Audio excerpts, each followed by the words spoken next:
You ready? Let's roll it. Raising kids is hard, no matter where you are in the world. But raising African kids in the United States is a whole different level of challenge. As African immigrant parents, we're trying to hold on to our values, our cultures, and our identity while raising kids in a society that sees the world very differently.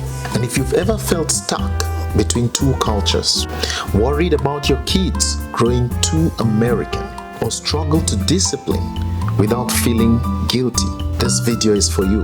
In this segment, I'll be breaking down 7 major challenges that we face as African immigrant parents raising our kids in the United States.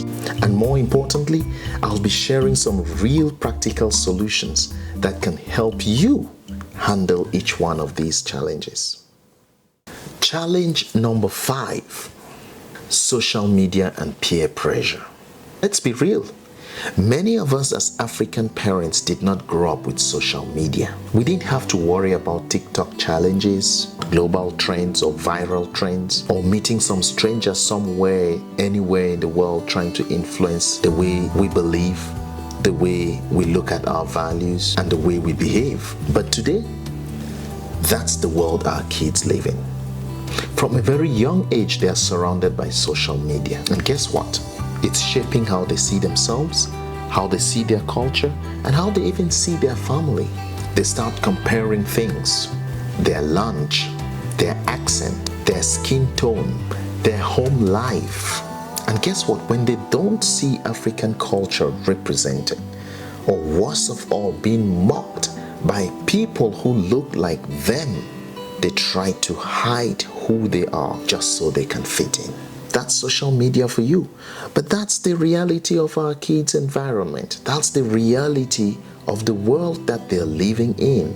And suddenly your child doesn't want to bring jollof rice to school. Your child doesn't want to eat egusi soup at home. Your child doesn't want to eat fufu. Some of them even say, "Don't call me that name," referring to their surname. Doesn't sound good. Teachers even struggle to pronounce the names too. Teachers don't take their time to learn how the names are pronounced. And you parents can help them. Make sure that you help these teachers pronounce the names of your children correctly, because that's where it begins. And because of social media, they suddenly change the way they dress, the way they talk when they're with their friends. Way different from when they're back home. This is all how social media influence our children, and the peer pressure too. But here's the thing we often miss. It's not just the kids. We as parents contribute to the problem sometimes without even realizing it. We get so busy with work, with survival, with long night shifts, so much so that we let technology become the babysitters. The tablet becomes the nanny. The TV becomes the teacher. And before the child even speaks, before they even learn how to say mama, they're already glued to the screen. We provide it for them. We make it accessible to them. We buy the latest gadgets for our kids. We try to compare who is more techie. We want to buy the latest gadget, the most expensive gadgets for our kids, even when they are not ready for it yet. But just because we can afford it. And we call that overcompensation. You thinking that whatever you could not get when you were growing up as a kid, you have to compensate by giving to your child, and even more than what they actually need. You overcompensate just because you can afford. That's how we become the problem, even without realizing. If we do not have proper supervision, and if we do not place limits, guardrails, those same gadgets we buy for our kids will become more parents to them than even we are.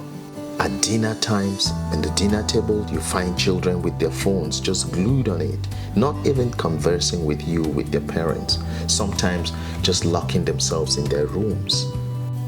And parents included. We ourselves are so glued on our phones, and the children see this. And slowly, guess what? Something gets lost. The kids don't even notice when an elder walks in. They don't even greet. They don't notice anything around them. All they do is glue themselves to their phones, to their gadgets, and lose concentration and lose notice of every other thing around them. But guess what? This is not just a tech problem. This is a connection problem. When we lose emotional connection for our kids, there is always something ready to replace that. And at this moment, social media is just waiting for you to drop the ball on emotional connection. And social media will creep in. And guess what? Social media is powerful because it don't stop. Maybe you can try. Some days you're not able to. Social media, the moment you let social media take over, every day is discovery upon discovery upon discovery. And the influence, boy, you don't want to let social media do the job that you're supposed to do as a parent. Emotionally connect with your kids. We have to intentionally connect with our kids emotionally. So how do we take back control? And not just of what our kids consume, but of the relationship that we have with them. We must start by setting boundaries. We must set boundaries for them, but we must set boundaries for ourselves. We must create moments in the day when screens are off limit. For example, no phones at the dinner table. That could be a rule. No phones until 12 midday on Saturday. And if you must give your kids any gadget, phones, tablets, parents, please make sure you know what apps are on that gadget. Use parental control. Sit down with them to watch what they are watching. And sometimes prepare yourselves, because you will be shocked at the kind of contents that they watch and how easily they access those content. So you must be there. You must be present, intentionally present, not passively. You must be intentionally present. And instead of only using screens to quiet them, gadgets to keep them quiet, use other self-soothing ways. Teach them other self-soothing ways like music. Listen to music. Read books. Be in their presence and have conversations with them. Hold space for them. Most importantly, be the example. We have to be the example. You remember the saying that experience is the best teacher.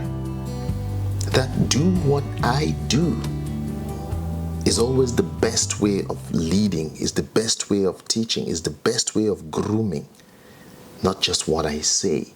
So we've got to be the example. When they see you greet your elders in respectful ways, when they see you honor culture over convenience, they learn from you doing it in their presence. And guess what? They will begin to follow. We can't complain that our kids are always on their gadgets if they've never seen us without ours. That's just simple logic. Your kids have never seen you without your gadget. So what moral authority do you have to complain that they are always with theirs? Think about it.